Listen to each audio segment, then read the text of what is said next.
Bu günler bildiğiniz kimi şehitlerimizin anım günüdür. Allah şehitlerimize rahmet eylesin. Yerler cennet olsun.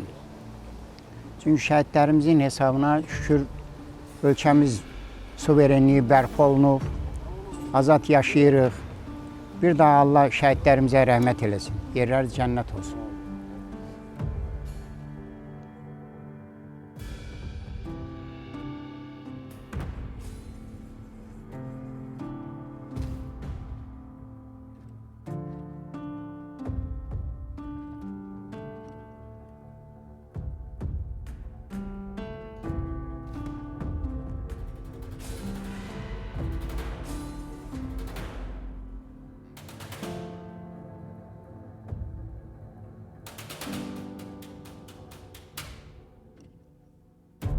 Allah şəhidlərimizi rəhmət eləsin. Böyük yığılmışıq zamanlarla şəhidlərimizi yad elədik.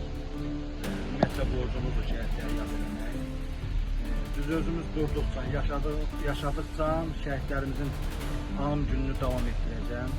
Uşaqlarla bir yerdə Allah davanlara dəyməsin, davanların köməkliyi inşallah. Allah şəhidlərimizə rəhmət eləsin.